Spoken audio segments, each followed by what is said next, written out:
Okay, so one of the interesting things under Trump versus Biden was that even without actually doing anything at the border, just the messaging does change people's behavior. So because there was a perception that Trump is harsher on immigration and Biden is softer, more people attempted the journey under Biden. And like even if Trump does literally nothing, just the fact that he's Trump and got elected probably will have like a depressing effect on people's willingness to, attempt a border crossing. So I do think that border crossings overall will go down, which of course Trump will claim as a win. And politically, that's probably a smart move for him because that's what a lot of people seem to that did get him a lot of votes. We'll see what it does with tariffs. Prices may go up on a lot of things. Hello. You're listening to Adulting and Adrift. Welcome back to yet another episode. We should sample our audio, actually, one of these days. Boop, boop, boop. Yeah. Okay, so November 14th, 2024. So it took us about a month to come back. I'm sorry. Yeah, it's been busy for both of us. Yeah. All good. Today, we're going to talk about, we have to talk about this, The elephant right? in the room. Yeah, what did we... Literally. Yeah, what happened that is the most important and probably will have the biggest impact on our lives over the last month? So, Mr. Trump is back 4 more years. So, yeah. Were you surprised, Ki-hong? I mean, I was, I'm going to be very careful with my words. I was delighted that I was actually here in the U.S. this time because in 2016, the last time he won, I was actually in Korea in service. So people were just sending me letters about it, but I never really knew what happened.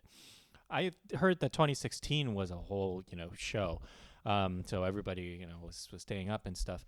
So I was actually kind of expecting a little bit of more of a drama after this result, but it seemed like everybody just went to bed. It was kind of quiet. Things were like, I don't know. I didn't really hear much. But, yeah, the reaction felt kind of muted compared to 2016, which I was a junior in college during 2016. And yeah, I definitely remember there being a lot more commotion, that night, the following night, people were kind of demonstrating on campus. I don't know. The reaction definitely felt like not quite as drastic. Yeah. Yeah, I don't know if it's a fatigue that people are feeling. I think in a lot of it is general. fatigue. People are just exhausted. All the news cycle. It's like the last year and a half. You check the news and like the top story is always something about Trump or something about the election, and people are just like exhausted. I think. Yeah, and also like the dopamine level, right? Like the crazy the level of intensity of these events, right? Trump getting shot, like the bullet, missing his head by a little bit. And it's just like bam, bam, bam, Biden just giving up and Harris, like who's going to be like Michelle Obama? And then turns out Harris. It was an exhausting last few months for all of us. So, but Thomas and I both figured that, it's probably a good time for us to take a pause, take stock of what's going on. And let's talk about the 2024 elections. So the first question for you, Thomas, what was the most surprising part about this election? I know that there's a lot of different things going on here, but yeah, I think one thing is this isn't necessarily new, but I think it further entrenched the idea in my mind that I shouldn't listen to the polls. Yeah, like the polls, they don't they don't know what they're talking about. Which I probably should have realized that they've been wrong so many times before. We shouldn't count on the polls. Yep. According to the polls, the popular vote was like neck and neck. The most sources pointing to about 2 points higher than, and not that it was statistically significant, but a lot of polls said Harris was doing was up by like 2 points, right? 2 to 3 points. Yeah. I think there's all kinds of issues with polling. But the thing that's interesting though is that prediction markets, we're all calling it, right? All the prediction markets. Those of you who like have Robinhood or whatever, you could have placed bets on the election. The money's always right. And those ended up being like more accurate, I guess. I mean, it's hard to know if they assign like the correct percentage probability, like, right? There's also like the weighted aspect of things. Yeah, too, yeah. right? So I'm not saying that that's like, oh wow, we should just trust prediction markets now. But I do think we have to take any kind of polls with like a big grain of salt. That was a little bit surprising for me, not too much. I definitely was surprised that Harris lost all the swing states essentially. Yep. All right. Yeah. Basically every single one of them. Okay, what was most surprising to you, Keong? I mean, it's the popular vote, right? I mean, as Thomas, as you said, like I did not expect. I had a sense that Trump was gonna win presidency, but I was very surprised to see the popular vote also favoring Trump. Having said that, I think the red wave thing, right? The Senate, the House. What does that mean? I think in terms of policy and just executive orders, the next 2 years. I mean, the man is basically unchecked, right? I mean, check and balances. Like he's got nothing stopping him. So, it's interesting. I think it speaks volume to just the general American population's kind of, I think, just pent up frustration with the Democrats over the last 4 years, especially Biden. Whether it is, if we were to investigate it at a policy level, like policy by policy level, I don't know how much of that frustration is actually based on actual, facts, plus how much of that could be justified. But I think just it speaks volume to it. One of the things that we have here, stats, is that Gen Z went 46% for Trump. I mean, man. Yeah, according to like one source that I read, but yeah, so it was interesting. But it was split by gender a lot. By gender, yep. Not surprised. So it was like, I think like 56% of Gen Z men who voted for Trump, but like only like 40% of Gen Z women who voted. Something like that.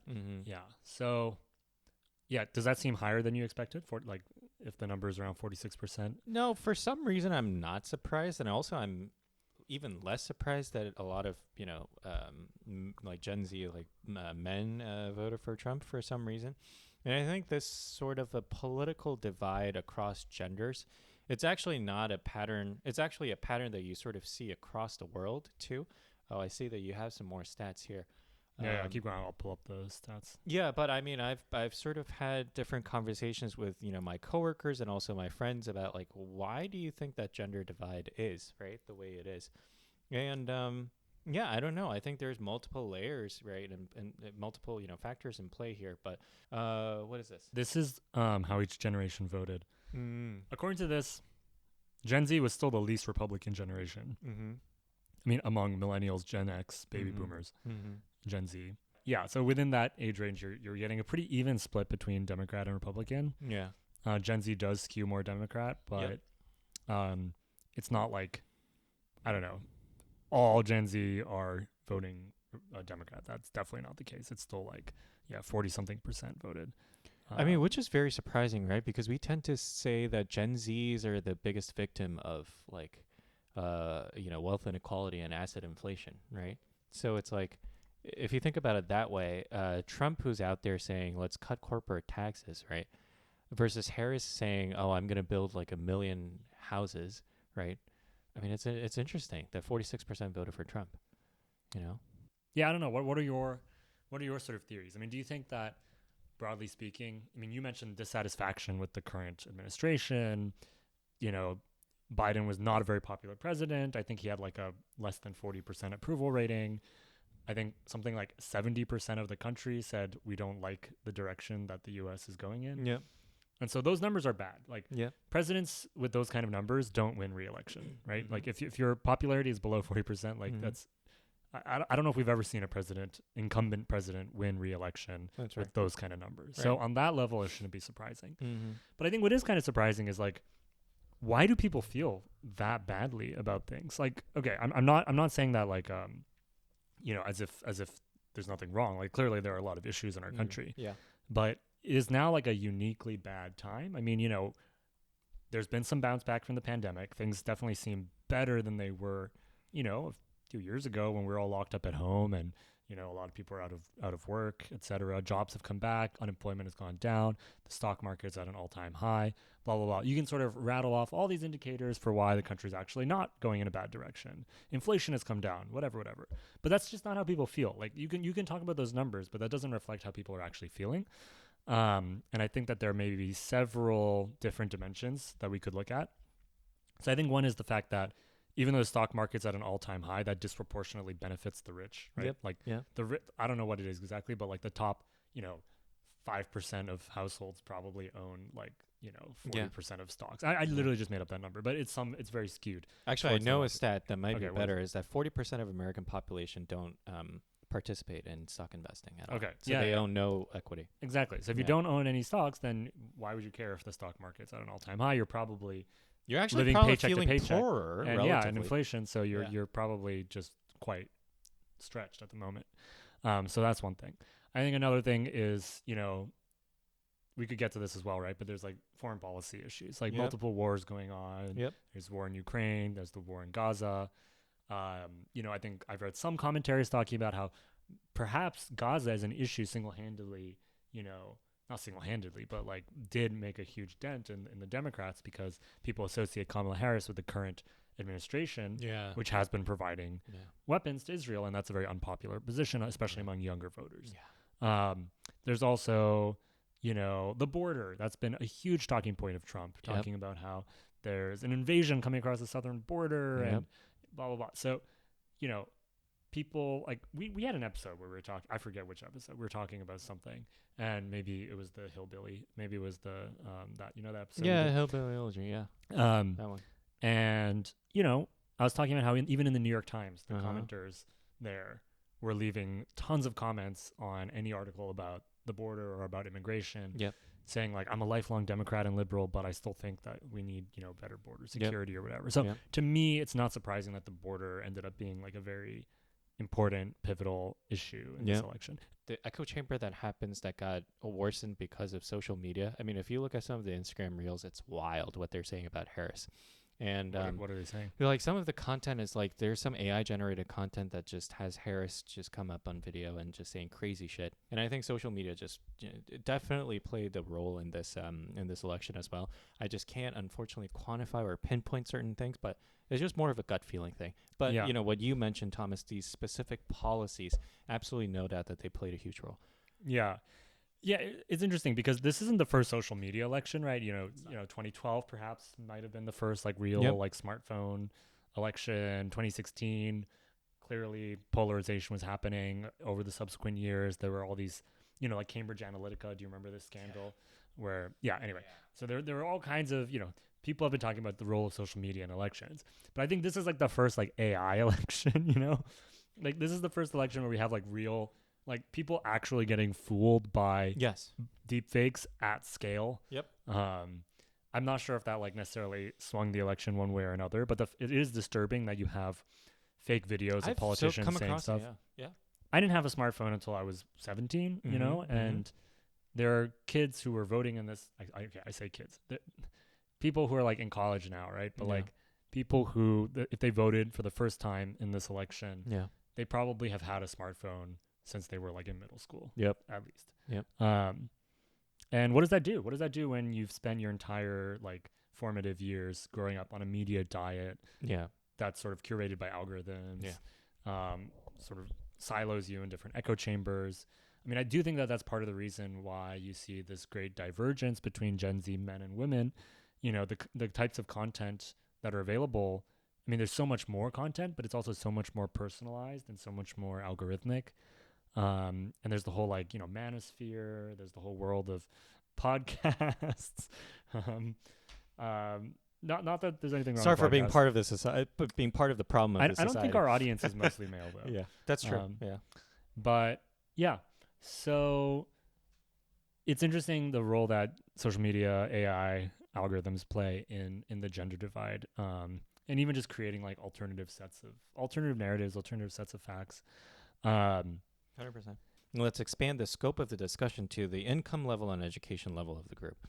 And Thomas, thank you. You found a extremely eye-opening statistic. I honestly wish we could just share the picture with it, but it was with the audience. But it was the quadrant, right?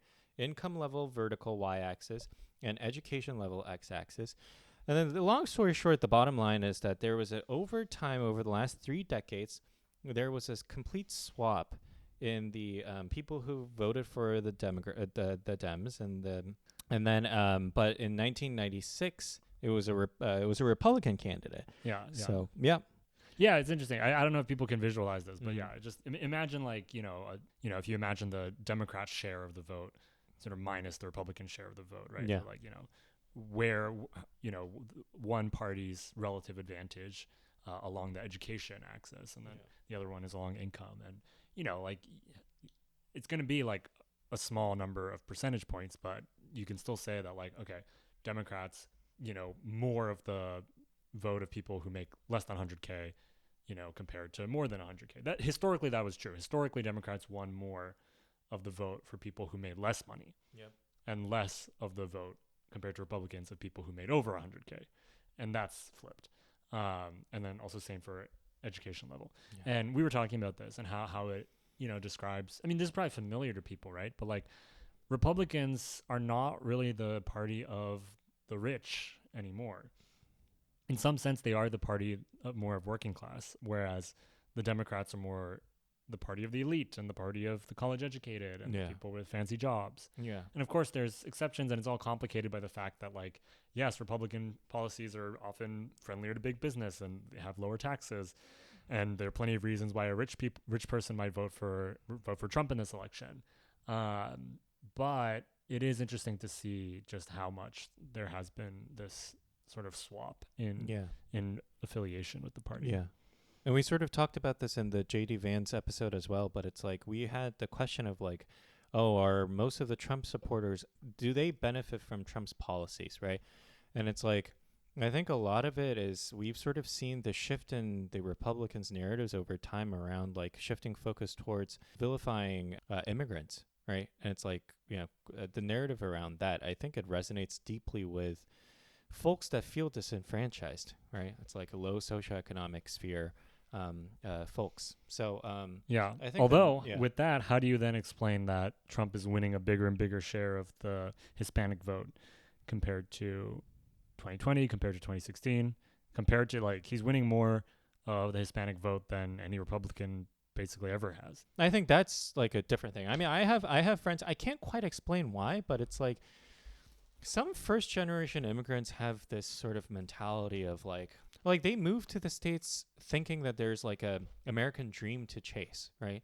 And this whole quote unquote American dream tends to be red, tends to be more right wing. It's like the traditional conservative values and stuff like that. And especially that's something that's very prevalent amongst the Latinx population is what I noticed from just my interactions with a few of my friends. I'm just being honest. I'm just sharing my own experiences, right? So, there have been articles. There was some article in the New York Times talking about especially Latino men and how they've turned more towards Trump recently. Even people who like voted for Biden in 2020. A lot more people turned towards Trump. I think in some ways you can talk about economic issues. You can talk about inflation. You can talk about how, if you're in a poorer community or have higher proportion of immigrants in your community, you're also perhaps more likely to be suffering the effects of inflation more. Now, will Trump actually fix inflation? Who knows? But at least that was a big talking point, right? And not being the incumbent and not being the person who was in office while we had sort of very high levels of inflation is an advantage. That was so lucky for Trump. Like, we don't know the counterfactual, right? Like, we don't know what inflation would have looked like if Trump had been president for the last 4 years. We also don't know, until we'll have to wait and see what happens with, like, tariffs and whether that increases inflation or not. But, ever since we started collecting this kind of data, who the American president with the highest approval rating during his presidency was Bill Clinton. And then there was a chart somewhere with the approval rating, juxtaposed right against the GDP growth of America. Highest, also Bill Clinton. So, I mean, hey, life is all about, there's luck in play. But yeah, it's interesting. Yeah, but I mean, sorry for lingering on this topic. But man, the economy, Biden actually did pretty well. I've been talking about this, but yeah. But anyways. So it's a little frustrating when people say Biden messed up the economy, and Biden goes so easy on China. That's actually not factual. Yeah, if you look at everything he did with like chips. Yeah, right? Shit ton of onshoring. Yeah. Yeah, I mean, Biden actually did do a lot. So do you think it was a problem with the messaging? Like, what was the issue? Like, what was getting between the Democrats and like successfully getting voters to believe that they have a solid economic plan? If I knew this, I would be a political consultant, not a I wouldn't have been a management consultant. But anyways, I don't know. I think it was a little bit of packaging. Biden just as a person, he was just like, I mean, towards the end of his term, I mean, that debate was just, man, it was tough, right? Like how charismatic the candidate is. I think that matters so much these days. Like, no, I doubt a lot of people actually read candidates' policies and really study, especially these days. Oh man, I'm having a back problem. Anyways, yeah, I don't know, man. Thomas, do you have an answer to this? No, I mean, I do think that Joe Biden was not the most effective messenger for his own policies. He did, I think, an unusually small number of like press conferences and press appearances compared to previous presidents. I don't know the exact stats, but he just like didn't do interviews nearly at the same rate as like Obama or Trump. And as a result, like we just didn't really hear that much from him. And when he did, people were just talking about how he sounds really feeble and old. And which is true. And then with this election, now Kamala Harris was in a very tough spot because she wants to create her own identity. She wants to sort of create a vision of change or possibility. Biden did, but she's also the current sitting vice president, so she can't criticize the status quo that much because she's part of it. But then she also. Right, like that's a tough position to be in. It was very unfair for Kamala. Yeah, I mean, like no one forced her to run, but like it's genuinely tough when you are part of the current, incumbent's administration, the number 2 in command, and you're also trying to convince people that you're going to do things maybe differently. You don't want to come across as criticizing your current boss. Anyway, it's tough.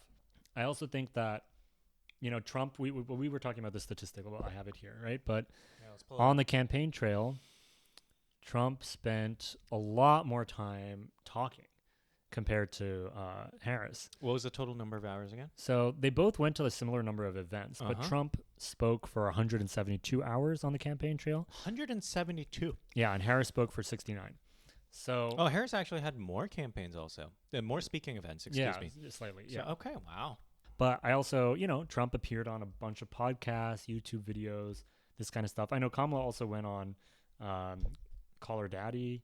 So like, oh really? I didn't know that. Yeah. Oh, okay. So she tried, huh? Yeah, they were each trying to sort of target their own demographics, right? Like Trump more towards the manosphere, and then Kamala more towards Call Her Daddy, which tends to be for those who may not know, it's a podcast and has majority female listenership. I think Trump benefited from the fact that his message was very simple, maybe like just blunt, right? Like he would say stuff that most people would say that's not a very nice way of saying that. That's not very politically correct, but it would be a very clear takeaway. Like we're going to build a wall. We're going to do the biggest mass deportation of all time. It's catchy. All this kind of stuff. And it's an easy soundbite to repeat. Yeah. Easy to digest. Yeah. Whereas like nuanced arguments don't really do as well in the political campaign environment. Yeah. Which is maybe sad. Yeah. But, yeah. But makes you think a lot about messaging, the efficacy of different kinds of messaging. The last point I think we should touch on is this morning, my coworker pinged me. It was like, did you hear that Trump appointed Matt Gaetz? Man, Matt Gaetz. A man's potentially a sex offender plus illicit drug uses. Allegedly. We're not going to get sued for slander. Yeah, allegedly. Here. Yes, allegedly. But, I mean, he also looks like a... Anyways, it's interesting. Matt Gaetz and then Elon, all these people that Trump's planning on appointing to his cabinet. I mean, what's your sort of take? I mean, does Trump really believe that these guys are, competent for their roles? Or do you think that Trump's just trying to fill his cabinet with his, yes men, loyalists? Yeah.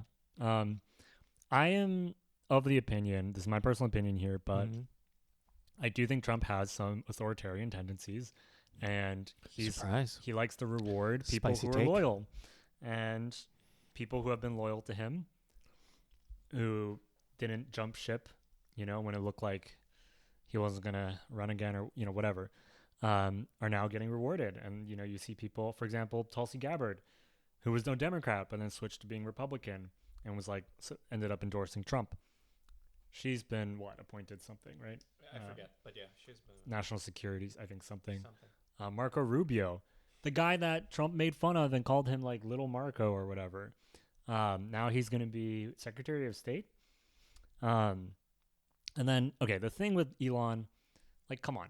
It just seems incredibly corrupt to me that someone who is a CEO of companies and he's like a government contractor, right? SpaceX like gets contracts from the government is now also going to be like a top official working on regulation and deregulation. Politics aside, okay, this isn't actually like a Republican versus Democrat thing. It's just like, why should someone who has such a big conflict of interest be put in charge of a government? I don't know.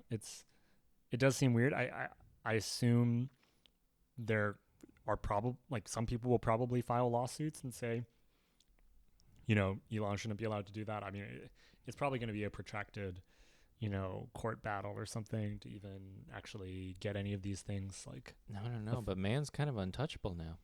You got to sort of give it to him, Elon. Yes, I mean, man makes good bets. But yeah, no, I agree, Thomas. Huge conflict of interest. I don't know. So, as we wrap this up, I mean, the next 4 years, Thomas, I mean, how do you feel? What do you sort of foresee and anything that... I mean, I guess I foresee some things. I mean, okay, so one of the interesting things under Trump versus Biden was that even without actually doing anything at the border, just the messaging does change people's behavior. So because there was a perception that Trump is harsher on immigration and Biden is softer, more people attempted the journey under Biden. And like, even if Trump does literally nothing, just the fact that he's Trump and got elected probably will have like a depressing effect on people's willingness to, attempt a border crossing. So I do think that border crossings overall will go down, which of course Trump will claim as a win. And politically, that's probably a smart move for him because that's what a lot of people seem to, that did get him a lot of votes. We'll see what it does with tariffs. Prices may go up on a lot of things. That's a gamble, right? Like, prices may go up, but the goal is supposedly to get American jobs back. We'll see if that happens. Okay, jury's out. I'm not going to comment any further. I do think that, I don't know, I'm kind of interested in the more long-term effects on our two-party system. Like, we're already seeing this kind of realignment where now the Democratic Party is more the party of like the elites and the highly educated, and the Republican Party is more the party of the working class.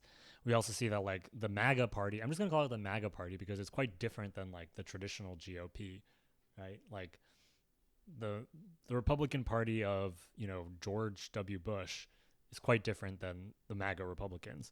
And so like, I don't know, like, will we still have a two-party system after this next administration?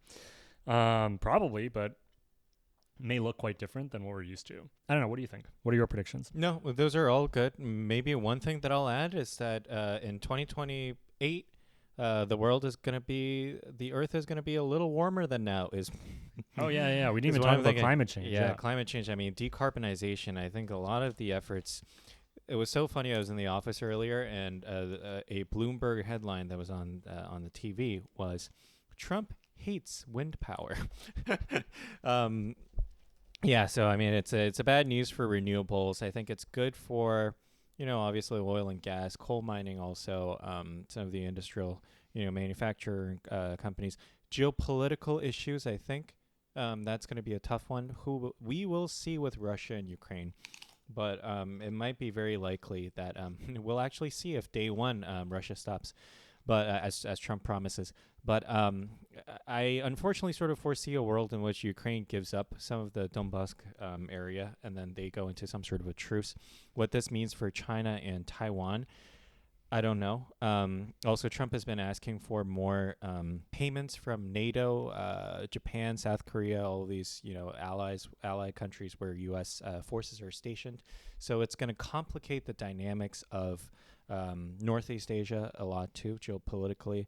There's been talks of, should Japan and South Korea get nukes in case Trump keeps threatening to pull out, U.S. forces. So all very interesting dynamics at play here. I think Taiwan will be fine. I think Taiwan just, with its the place it holds in the world economy is too important for us to give up on Taiwan. So I think we'll be fine.